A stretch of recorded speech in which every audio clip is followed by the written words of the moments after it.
And it's Jerry Yates. Finally, we have it. An away point and a Jerry Yates goal. They come in the same game, and it's not quite the performance we probably wanted, because I don't think we was actually that good today. I thought we had spells where we were okay, and there's been a big loss in the Derby County dressing room after this one. A first half substitution of Ryan Niambi is a really disappointing injury to pick up. Obviously, some big things happened in today's game, and I don't necessarily think it was a really good performance, but I think we certainly put up an eloquent display, and a display well worthy of a minimum of a point. I think you look at the way that we conceded, I think we'll be very disappointed not to come away with 3, and I think anybody who says that they're happy with just 1 point is lying to you, if I'm completely honest with you. I know going into this game I wanted a point. A point would have done for me. Obviously, with the away form that we've had recently, it's one of those where you just want to take what you can get. Now, if you haven't done so already, you can see the sub goal in the top corner. Make sure you hit that subscribe button and turn on that notification bell. Now, obviously, let's get into the game. The change that we made was Corey Blackett-Taylor coming in for Nathaniel Mendez-Lang, a change I anticipated with Mendez-Lang's schedule with Guatemala over the last few weeks. I believe he probably only got back Thursday, maybe Friday morning was his first day back at Moor Farm. So it was one of those where I didn't really anticipate him to be involved, and I think it gave an excellent opportunity for Corey Blackett-Taylor to come in. And I think when we talk about Corey Blackett-Taylor, I think he was excellent. I think he was arguably the best player in Derby County colours today. I think he drove at the opposition quite well. He did a really good job of marshalling that front line. I think he got on the ball well. He drove at his defender. He wasn't scared. Had a couple of opportunities. Probably should have scored. I can't remember if it was just before the break or just after the break, where he had a really nice opportunity, cut inside onto, I believe it was his right foot, and just scuffed it on the near post, and it didn't hit the near post, but it was on that side. There was obviously that opportunity where he went straight through on goal, cut back, defender swiped him out, but the referee gave an offside call when, if you have seen the clip, you'll know for a fact he wasn't offside. If I can get a picture of it, I'll put it up on screen now. It was absolutely horrific from the referee and the linesman. The linesman on the complete opposite side. Now, we talk about referees, we talk about linesmen, and we've spoke about them a lot recently. You go back to Norwich when you've got a linesman that can't see something 3 yards away from him, and now you've got a linesman who is on the other side of the pitch saying that, I've got that, that's got to be right, he has to be offside, when it was quite clear that Corey Blackett-Taylor was onside. Now, I'm not 100% sure what was going on with the performance today. I don't think we was great at all. I think, yes, we put in a performance which I think was worthy of a point in the game, because I don't think Millwall were that great either. But I thought we gave up some sloppy opportunities. I think their goal is literally the problem.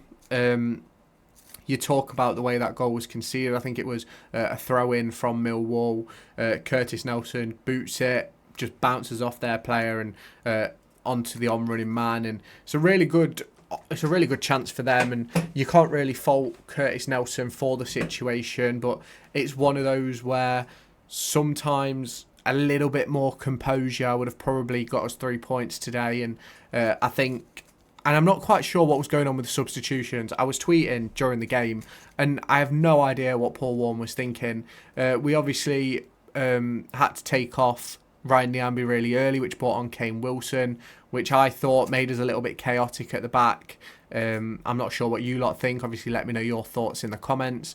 You obviously then talk about the next set of substitutions, which was bringing off, I think was it Harness? No, it was Corey Blackett-Taylor and Kenzo Holdmine came off for the second set of substitutions, when Blackett-Taylor was probably the best player on the pitch, and we then went to have no technical presence in midfield. We've taken off Kenzo. Obviously, Marcus Harness is that further forward player, not really in that deeper role to get on the... If you have not done so already, make sure you hit that subscribe button down below and turn on that notification bell to stay tuned for all of my latest Derby County and EFL content. Jerry Yates has finally scored. Finally! Get in there, son. So, hit the subscribe button, comment your thoughts on the performance down below, and I'll catch you in the next part of this video. A role to get on the ball, and I do think it hindered us a little bit in those closing stages of the game when you want that little bit of composure. I don't think we had the right players on the pitch, and then Derby County crying out for a goal. just before Jerry Yates scored. Who did they bring on? James Collins and Nat Phillips for Caden Jackson and Marcus Harness. Now, I'd have had absolutely no problems with bringing on James Collins for maybe a Forsyth and going... maybe bringing on Phillips and bringing on Collins and taking off, say, Forsyth and Ebo Adams or something, dropping Harness a little bit deeper and putting 2 up front. That would have been perfectly fine. That would have made sense. But it just didn't make sense to me, the substitutions that Paul Warne made today. Now, obviously, it's a really good result to get a point away from home, but I have to say it is a massive kick in the teeth the way we've conceded. I think, especially when you look at some of the decisions that didn't go our way today, I think you have to talk about that first half. I thought the referee was so one-sided for a majority of the game. It felt like Millwall were getting every single decision, whereas we was on the other end of absolutely nothing. And even during the second half, I felt at times that we just never really got the rub of the green. Now, obviously, I think when you've got to talk about performances and standards and refereeing standards and things like that, I think at some point players and staff have to take responsibility. I think it's a huge time for Derby County that they've got to start making their performances on the pitch count and putting in good performances to get the results without needing the referees to do their job correctly, because I think we've shown over the course of the last few weeks that we can't trust that. We saw it versus Norwich. We've seen it again today, where refereeing decisions have arguably cost us all 3 points today, because if we'd have had that penalty, would we have scored it? Would we have missed? Who knows? But it's an opportunity where I think I read a stat a few weeks ago where it was like penalties are scored something like 75% of the time. And obviously that's a massive advantage for an attacking team. So it's one of those for me where obviously delighted for Jerry Yates to pick up his goal today. Delighted to pick up our first point on the road in the Championship this season.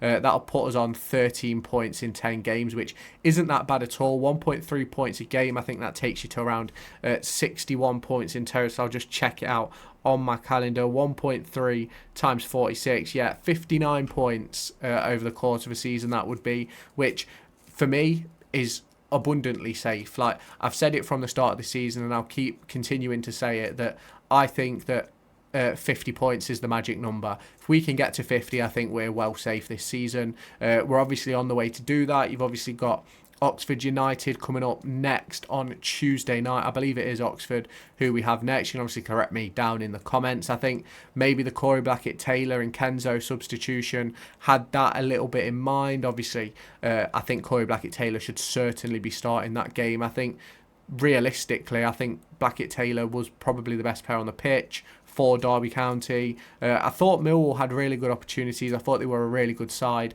I have to give them credit where it's due. I think Langstaff can count himself very, very unlucky. He had some really, really good opportunities.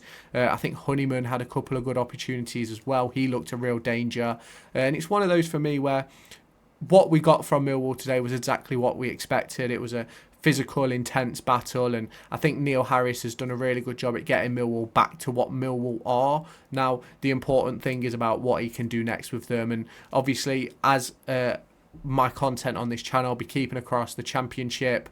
Obviously, the reviews and previews will be out over the course of the next few days. There's obviously a massive period now for Derby County and for every other team in the Championship and in League One. I think there's 7 games, it'll be 5 games now until the next international break, where it is going to be huge to see what Derby County can do. I predicted us to get 9 points, 8 points away from that now. Are we going to be able to do it? Let me know your thoughts down in the comments. Let me know your thoughts on the performance as well. Make sure you hit that subscribe button down below, turn on that notification bell. Let me know your thoughts in the comments, and I'll catch you in my next video.